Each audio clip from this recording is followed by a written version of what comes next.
Nagpaabot ng mensahe si Education Secretary Sani Angara sa pagbubukas ng 2025 Cordillera Administrative Region Athletic Association Meet.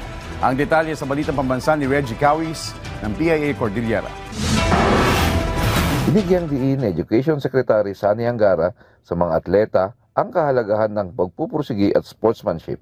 Sa kanyang mensahe sa pagbubukas ng 2025 Cordillera Administrative Region Athletic Association Meet, sinabi ng kalihim na ang sports meet ay hindi lamang patungkol sa mapapanalo ng mga medalya, kundi sa pagharap sa mga hamon at pagpapakita ng tapang na may disiplina at integridad. Ito ay tungkol sa araw-araw nating katapangan na harapin ang hamon ng buhay. It is about facing the challenges, facing up to the challenges.